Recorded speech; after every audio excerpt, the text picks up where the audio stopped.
Hello student, आपका स्वागत है स्प्लिट स्टडी चैनल पे। जैसा कि आज हम फिर से डिफरेंशिएशन का कुछ क्वेश्चन लेके आने वाले हैं, जो चैन रूल से यूजिंग चैन रूल इसको सॉल्व करने वाले हैं। हम लोग कुछ क्वेश्चन देखेंगे और यहाँ पे समझने की कोशिश करेंगे कि आखिरकार चैन रूल अप्लाई कैसे करते हैं, कैसे समझते हैं कि यहाँ पर किस प्रकार से चैन रूल अप्लाई होगा।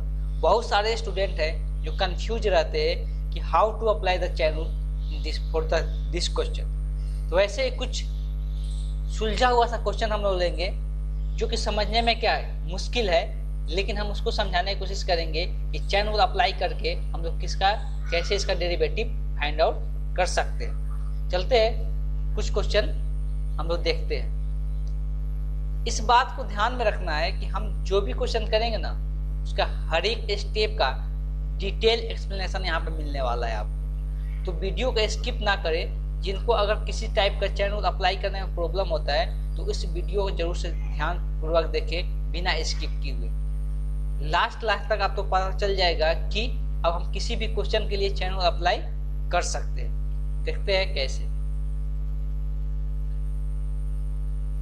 चलिए, तो हम एग्जाम्पल लेते हैं।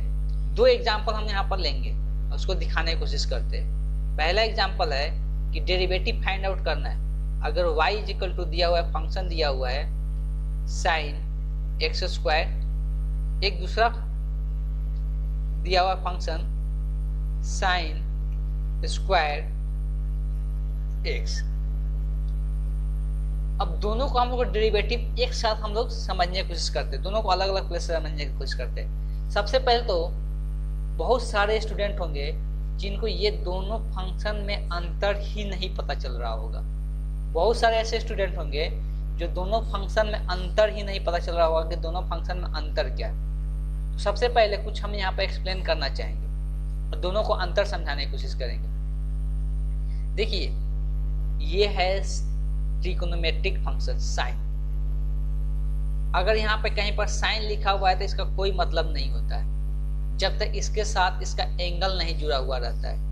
एंगल जुड़ा हुआ रहेगा तभी जाके इसका कोई मतलब निकलता है, अदरवाइज इसका कोई मतलब नहीं होता है। साइन हमेशा अपने साथ एंगल को लेके आता है। अगर इसका कोई उसको हम लोग बोल सकते हैं आर्गुमेंट बोल सकते हैं, तो बिना आर्गुमेंट का साइन का कोई मतलब नहीं निकलता है। तो यहाँ पे सबसे पहले इस बात को समझना जरूरी है कि ये दोनों में अंतर क्या है। तो देखिए, हम लोग जानते हैं कि साइन 60 डिग्री, मतलब यहाँ पे ये कोण लिखा हुआ है और ये किसका है, साइन का। तो बिना कोण का, बिना एंगल का साइन का कोई मतलब नहीं निकलता है। तो साइन 60 डिग्री लिखा हुआ है, इसका मतलब है साइन 60 डिग्री का मान कितना होता है, √3/2। लेकिन अगर कहीं पर ऐसा लिखा हुआ हो कि साइन 60 डिग्री के the whole square, sine 60 degree के द होल स्क्वायर, इसका मतलब क्या है? इसका मतलब ये है कि ये एंगल को बताया जा रहा है कि एंगल का स्क्वायर किया जा रहा है, ये साइन का स्क्वायर नहीं किया जा रहा है। ये एंगल का स्क्वायर किया जा रहा है, साइन का स्क्वायर नहीं किया जा रहा है। इसका मतलब ये है कि ये एंगल का स्क्वायर किया जा रहा है। एंगल का स्क्वायर करेंगे 60 का तो कितना हो जाएगा, 3600 डिग्री। साइन 3600 डिग्री हो जाएगा। लेकिन अगर यहाँ पर ऊपर में स्क्वायर लिखा हुआ है, इसका मतलब क्या है समझने की कोशिश करें। यहाँ पे अगर स्क्वायर लिखा हुआ है, यहाँ पर 60 डिग्री लिखा हुआ है, इसका मतलब ये है कि साइन 60 डिग्री का मान का जो मान आएगा, इसका क्या करना है, द होल स्क्वायर करना है। इसका क्या करना है, द होल स्क्वायर करना है। तो इस तरह से हम यहाँ पर समझ सकते हैं साइन 60 डिग्री का मान कितना होता है, √3/2, इसका स्क्वायर करना है। जब यहाँ पर ऊपर में स्क्वायर लिखा हुआ है, साइन के ऊपर स्क्वायर लिखा हुआ है, उसका मतलब। लेकिन अगर एंगल का स्क्वायर लिखा हुआ है तो उसका मतलब है एंगल का स्क्वायर करना है, ना कि साइन का स्क्वायर करना है। ठीक, ये कंफ्यूजन क्लियर हो गया। अब यहां से हम लोग क्वेश्चन को सॉल्व करेंगे। आते हैं यहाँ पे।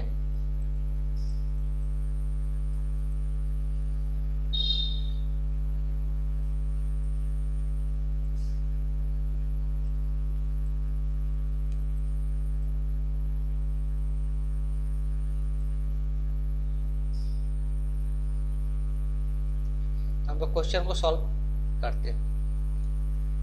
पहला क्वेश्चन दिया हुआ है कि y is equal to sine ये एंगल का स्क्वायर दिया हुआ है, ठीक है। अब कभी कभी हम लोग जब चैन रूल अप्लाई करते हैं, कभी करते हैं कि पहले हम लोग साइन का अवकलन निकालेंगे तब एंगल का अवकलन निकालेंगे, मतलब डेरिवेटिव निकालेंगे। पहले कभी बोलते हैं साइन का डेरिवेटिव पहले निकाल लो तब हम लोग एंगल का डेरिवेटिव निकालेंगे।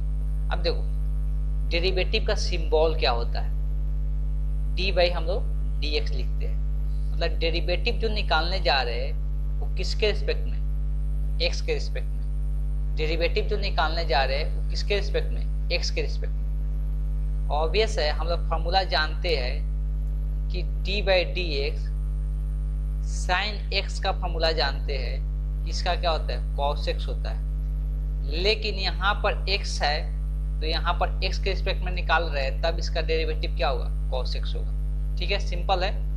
यहाँ पर एक्स है और यहाँ पर भी एक्स है, एक्स यहाँ पे है साइन एक्स, तो यहाँ पर एक्स के रिस्पेक्ट में डेरिवेटिव क्या हो रहा है, कॉस एक्स हो रहा है। लेकिन यहाँ पे एक्स स्क्वायर, मान लो कि हम डेरिवेटिव ले लिए इसको एक्स के रिस्पेक्ट में, D Y by D X, सबसे पहले तो फाइंड आउट डी करना है, इधर भी डेरिवेटिव ले लिए साइन एक्स स्क्वायर। तो देखो दो तरीका से हम लोग अप्लाई करते हैं। अब कभी कभी बोला जाता है कि चेन रूल जब अप्लाई करते हैं तो हम लोग क्या करते हैं, किसी फंक्शन को टी सब मान लेते हैं, सब्स्टिट्यूट कर देते हैं, या तो साइन को या जो आर्गुमेंट दिया हुआ है उसको। हमको प्रॉब्लम किससे हो रहा है, इसका डेरिवेटिव लिखने में प्रॉब्लम किससे हो रहा है, हमको प्रॉब्लम किससे हो रहा है कि यहाँ एक्स होना चाहिए था लेकिन यहाँ पर क्या दे दिया है, एक्स स्क्वायर दे दिया है। पहला प्रॉब्लम तो ये दिक्कत सामने है। मान लो कि दूसरा एग्जांपल यहाँ पर जो दिया हुआ था, अब देखो यहाँ पर x था, यहाँ पर x था तो कोई दिक्कत नहीं है, डेरिवेटिव में यहाँ पर cos x sin x का cos x हो जाता है। लेकिन प्रॉब्लम किससे यहाँ पर हो रहा है, ये वाला स्क्वायर से हो रहा है। मतलब इसका टोटल का जो इसको ऐसे लिख सकते हैं, इसके टोटल का स्क्वायर से प्रॉब्लम हो रहा है, इसके टोटल के स्क्वायर से प्रॉब्लम हो रहा है, इसके स्क्वायर जो है इसके आने से प्रॉब्लम हो रहा है, स्क्वायर आ रहा है। मतलब इसका टोटल का जो पावर है, इस पावर का साइन के स्क्वायर के, यहाँ पर ये इसके एक्स स्क्वायर से प्रॉब्लम नहीं, इस वाले से प्रॉब्लम नहीं हो रहा है। हमको प्रॉब्लम क्या हो रहा है, ये वाला स्क्वायर से। अब देखो ये वाला स्क्वायर तो ऐसे हटा नहीं सकते हैं, इसके स्क्वायर को तो ऐसे हटा नहीं सकते हैं, इसीलिए इस केस में हम लोग किसको टी सब्स्टिट्यूट करते हैं, साइन एक्स को टी मान लेते हैं। इसलिए कि जैसे साइन को टी मानेंगे यहाँ पर टी का स्क्वायर हो जाएगा। ये जैसे ही आते ही पावर रूल लगेगा डेरिवेटिव, पावर रूल लगेगा डेरिवेटिव का, या सब्स्टिट्यूट करें। या दूसरा तरीका ऐसे भी होता है, इसको ऐसे भी लिख सकते हैं D by D x square. हम अगर यहाँ पर एक्स स्क्वायर है तो यहाँ पर क्या कर ले, एक्स स्क्वायर कर ले, लेकिन इसको फिर बैलेंस करना पड़ेगा, इसलिए कि यहाँ पर डी एक्स था लेकिन क्या लिख लिए, डी एक्स स्क्वायर। हम लोग फिर से इसको मल्टीप्लाई करके ऐसे लिख सकते हैं डी एक्स स्क्वायर बटे डी एक्स। अब ये D x square cancel out होकर फिर से वही बन जाएगा। इसी को सिंपली हम लोग चैन रूल बोलते हैं। लेकिन ऐसे नहीं करके हम लोग क्या करते हैं, इसको सब्स्टिट्यूट करते हैं। मान लो कि इसको टी ही सब्स्टिट्यूट कर देते, यहाँ पर टी लिखते, यहाँ पर टी लिखते, यहाँ पर क्या आता, टी आता। सिंपल अभी क्या बोले, ध्यान से सुनना है कि अगर इसको टी सब्स्टिट्यूट करते तो यहाँ पर टी लिखते, यहाँ पे टी लिखते और यहाँ पर टी लिखते। इस प्रकार से करते हैं। हम यहाँ पर थोड़ा सा क्या करते हैं, पहले चलते हैं, यूज करते हैं कि चेन रूल अप्लाई कैसे करते हैं, फिर हम उसको डिटेल में समझते हैं। इस तरह से जब दिक्कतें सामने आती है तो हम लोग के पास कोई ऑप्शन नहीं रह जाता है, जिसके कारण हम लोग को सब्स्टिट्यूट करना पड़ता है, मानना पड़ता है कि अब यहाँ पर लिखना चाहते हैं सब्स्टिट्यूट लिख सकते हैं, सब्स्टिट्यूट एक्स स्क्वायर बराबर टी। अब इसके कारण यहाँ पे क्या होता है कि जब इसको टी मान लेते हैं तो जैसे ही आता है D by D X sine T. अब कोई सोचेगा कि साइन टी तो बन गया, अब इसका अवकलन कॉस टी क्यों नहीं लिखते। अब प्रॉब्लम कहाँ पे आती है, उस बात को समझना है। हम यहाँ पर टी क्यों सब्स्टिट्यूट किए, इसलिए कि हमको पता है कि डी बाई डी एक्स, यहाँ पे एक्स है तो यहाँ पर स्क्वायर नहीं है तो स्क्वायर को हटा दे तो डिफरेंशिएशन निकल जाएगा।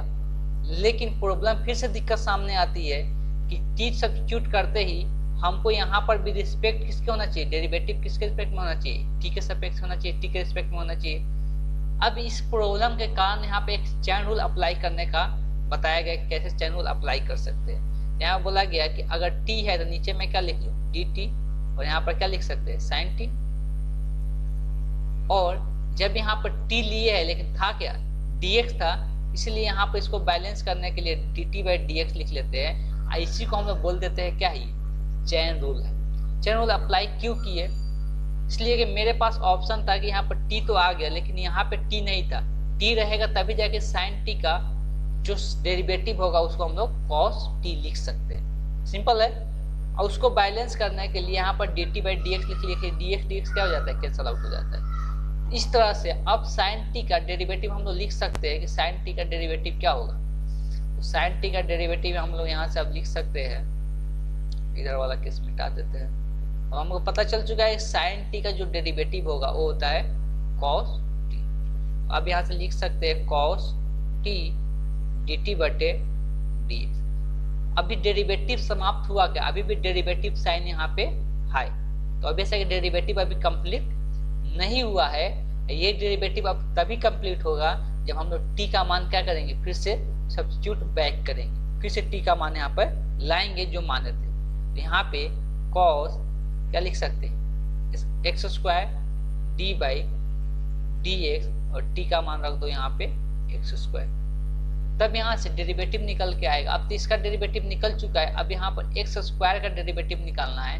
इस एक्स स्क्वायर का डेरिवेटिव निकालने के लिए हमको पता है कि एक्स स्क्वायर का जो डेरिवेटिव होता है वो पावर रूल अप्लाई करते हैं। पावर रूल क्या होता है कि डी बाई डी एक्स, अगर एक्स के पावर n रहता है तो इसका डेरिवेटिव हम लोग क्या लिखते हैं, n इंटू एक्स के पावर n माइनस 1। यही होता है पावर रूल ऑफ डेरिवेटिव। सो हम लोग इसी को यहाँ पर यूज करने वाले, ठीक है। अब देखते हैं क्या आया था। हम लोग के पास निकल के आया था cos x square D by D x x square. अब एक्स स्क्वायर का डेरिवेटिव अगर करेंगे इसके नियम से तो जितना पावर रहता है उसको क्या करना, आगे में लिखना है। यहाँ पर 2 आ जाएगा, अब पावर 1 घटा के लिख देना है। 2 में से 1 घटेगा कितना बचेगा, 1। पावर 1 लिखा नहीं जाता इसलिए इसको हमको लिखने की जरूरत नहीं है। तो ये पहला फंक्शन का डेरिवेटिव आ गया कि D Y by D X का मान कितना हो गया, cos एक्स स्क्वायर। इसको ऐसे भी लिख सकते हैं, पहले 2x को पहले लिख लो और cos एक्स स्क्वायर को बाद में लिख लो। ये कंफ्यूजन नहीं होना चाहिए कि ये जो गुना का साइन दिए है ये 2x जो है पूरे cos एक्स स्क्वायर के साथ गुना में है, न कि 2x के कोण के साथ गुना में। cos का कोण ये एक्स स्क्वायर, इसके साथ ये 2x गुना में नहीं है, ये पूरे cos x के फंक्शन के साथ गुना में, इसलिए इसको हम लोग इसका आगे लिख लिए। सिंपल है। तो यहाँ पे डेरिवेटिव अप्लाई किए यूजिंग, डेरिवेटिव फाइंड आउट किए using chain rule of the derivative. इस तरह से हम लोग नेक्स्ट क्वेश्चन को पूरी तरह से हम बताने नहीं जा रहे। अब यहाँ पे थोड़ा सा फिर से दोबारा से लिख रहे फंक्शन क्या था, साइन एक्स स्क्वायर। अब देखो चैन रूल अप्लाई करते हैं तो पहले हमको ये समझना जरूरी होता है कि चैन रूल अप्लाई करें। यहाँ पर दो डेरिवेटिव पर 2 फार्मूला यूज किए, एक पावर फार्मूला, दूसरा कौन सा यूज किए, साइन एक्स का डेरिवेटिव, और दूसरा पावर फार्मूला।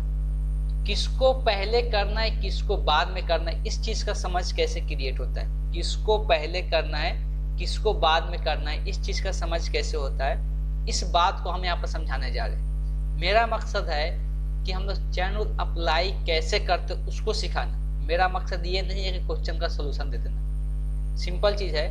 मेरा मकसद है क्वेश्चन का सोल्यूशन देना नहीं, मेरा मकसद है कि चैन रूल किसी क्वेश्चन के लिए अप्लाई कैसे करते उसको सिखाना। चलिए यहाँ पे दोनों एग्जाम्पल को साथ में लेते हैं। मेरे पास 2 एग्जाम्पल दिया हुआ था, एक था y equal to sine square X, दूसरा था y equal to sine X square x.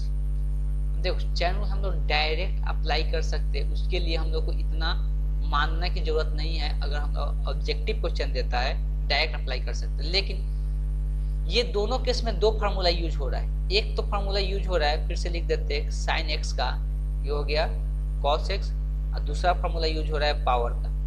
अब कभी कभी बच्चे को ये कंफ्यूजन होता है कब पहले पावर का फार्मूला यूज करेंगे, कब हम लोग पहले साइन एक्स का फार्मूला यूज करेंगे। आते हैं यहाँ पे, देखिए यहाँ पे हमको दिख रहा है कि एक्स स्क्वायर है और साइन एक्स का जो डेरिवेटिव होता है वो क्या होता है, कॉस एक्स होता है। देखिए एक्स यहाँ कोण का स्क्वायर है और यहाँ पर क्या है, साइन है। साइन का तो स्क्वायर नहीं है, कोण का स्क्वायर है। तो कोण का स्क्वायर है तो हमको पता है कि पहले सोचना क्या है कि हमको पता है कि अगर किसको क्या सब्स्टिट्यूट करेंगे, दिमाग में सोचना है। हमको पता चल रहा है कि यहाँ पर सब्स्टिट्यूट किसको करना पड़ रहा है, एक्स स्क्वायर को। तो क्या बन जा रहा है, साइन टी बन जा रहा है। जैसे ही एक्स स्क्वायर को सब्स्टिट्यूट कर रहे हैं तो क्या बन जा रहा है, साइन टी बन जा रहा है। मतलब कहने का मतलब यहाँ पर टी सब्स्टिट्यूट करें तो क्या बन जा रहा है, साइन टी। इसीलिए फॉर्मूला पहले किसका यूज होगा, साइन एक्स का। तो अगर इसका डेरिवेटिव निकालते हैं तो पहले साइन एक्स का फॉर्मूला यूज होगा। तो साइन एक्स का डेरिवेटिव क्या होता है, कॉस। लेकिन अब यहाँ पर एक्स था तो यहाँ पर एक्स लिखा था, एक्स स्क्वायर है तो स्क्वायर लिखेंगे। अब देखो ये एक्स के जगह कुछ और है, एक्स के जगह क्या है, एक्स स्क्वायर है, इसीलिए फिर से इसका डेरिवेटिव लिखना पड़ता है। तब यहाँ पर लिख देते हैं D by D x, x square का डेरिवेटिव। अब यहाँ पर एक्स स्क्वायर का डेरिवेटिव अभी थोड़ा देर पहले बताया कितना होता है, 2x। यहाँ पर आ गया कॉस एक्स स्क्वायर, कंप्लीट हो गया डेरिवेटिव। अब यहाँ पर भी वैसे थिंक करना है, सोचना है। अब देखो यहाँ पर तो एक्स का स्क्वायर नहीं है कि एक्स स्क्वायर, एक्स को कुछ मान लेंगे। स्क्वायर किसका है, साइन एक्स का। स्क्वायर किसका है, साइन एक्स का। हमको प्रॉब्लम क्या है, साइन एक्स का स्क्वायर रहेगा तो उसका डेरिवेटिव नहीं लिख सकते। इसीलिए साइन एक्स को क्या यहाँ पर मानना पड़ेगा, साइन एक्स को टी मानना पड़ेगा। और साइन एक्स को जैसे टी मानेंगे तो किसका स्क्वायर आएगा, टी का। टी का स्क्वायर आएगा तो सबसे पहले फॉर्मूला किसका यूज होगा, पावर रूल ऑफ डेरिवेटिव। सबसे पहले पावर का फॉर्मूला यूज होगा। अब पावर का फॉर्मूला ये कहता है कि जितना भी घात रहता है उसको, कितना भी पावर रहता है उसको आगे लिख लो, एक पावर घटा के लिख दो। एक पावर घटा के लिखेंगे तो साइन का पावर कितना बचेगा, एक। तो एक लिखा नहीं जाता है तो क्या लिखेंगे, साइन एक्स। लेकिन अब यहाँ पे जो पावर का फॉर्मूला लगाए तो पावर का फॉर्मूला यहाँ पर जब लगाते हैं तो पावर का फॉर्मूला हम लोग लिखते हैं। यहाँ पर एक्स के जगह क्या था, साइन एक्स था टोटल, इसी को टी सब्स्टिट्यूट करना पड़ा तब ना पावर फॉर्मूला लगा रहे। तो एक्स के जगह साइन एक्स था, इसीलिए साइन एक्स का फिर से डेरिवेटिव लिखना पड़ेगा। डी बाई डी एक्स, यहाँ पे साइन एक्स का डेरिवेटिव लिख देंगे। अब यहाँ पे आ गया 2 साइन एक्स। अब यहाँ पर साइन एक्स का डेरिवेटिव क्या होगा, कॉस एक्स। तो यहाँ से निकल के आया इसका derivative d Y by D x. यहाँ पर लिख लो d Y by D x, निकल के आया कितना, 2 sine x into cos x. इस प्रकार से थिंक करना पड़ता है कि हम किसको क्या सब्स्टिट्यूट कर सकते हैं। इसलिए कि जिससे प्रॉब्लम होता है उसी को कुछ ना कुछ सब्स्टिट्यूट करते हैं। हमको यहाँ से एक्स स्क्वायर से प्रॉब्लम हो रहा था, इसलिए यहाँ पे एक्स स्क्वायर को सब्स्टिट्यूट कर रहे थे। यहाँ पे हमको स्क्वायर से प्रॉब्लम हो रहा है, लेकिन हमको क्या सब्स्टिट्यूट करेंगे। अब यहाँ पर देखो स्क्वायर किसका है, साइन का। तो अब यहाँ पर साइन स्क्वायर कोई पूरा को अगर टी मान लेंगे तो कोई फर्क पड़ेगा क्या, कोई यहाँ पर इसी को टी मान लेंगे। यहाँ पर पूरा को टी मान लिए तो हमको कोई सब्स्टिट्यूशन दिख ही नहीं रहा है, फिर यहाँ पर कुछ रहेगा नहीं, सिर्फ टी ही बचेगा। इसलिए पूरा को तो टी नहीं मान सकते। इसीलिए यहाँ पर दिमाग में क्या गया कि अगर स्क्वायर को पूरा का स्क्वायर लिख लिया, साइन एक्स को टी मान ले तो यहाँ पर टी स्क्वायर आ जाएगा, जिसका हम लोग पावर रूल लगा के डेरिवेटिव निकाल सकते हैं। उसके बाद पावर रूल लगाएंगे तो यहाँ पर टी किसको मानना पड़ रहा है, साइन एक्स को। इसीलिए फिर से साइन एक्स का डेरिवेटिव लिखना पड़ता है चेन रूल में। इस प्रकार से डायरेक्ट चेन रूल अप्लाई कर सकते हैं। अगर फिर भी आपको किसी भी अदर क्वेश्चन में जहाँ पे चेन रूल अप्लाई करना पड़ रहा है, किसी प्रकार का डाउट हो, प्लीज या तो व्हाट्सएप नंबर पर सेंड कर सकते हैं क्वेश्चन को, हम उसके वीडियो सोल्यूशन बना के आप तक पहुंचा देंगे। Thank you. अगर आपको पसंद आ रहा है क्वेश्चन का सोल्यूशन, आपको लग रहा है कि डिटेल सोल्यूशन यहाँ पर मिल रहा है इस चैनल के थ्रू, चैनल को सब्सक्राइब करें, लाइक करें और शेयर करें। Thank you.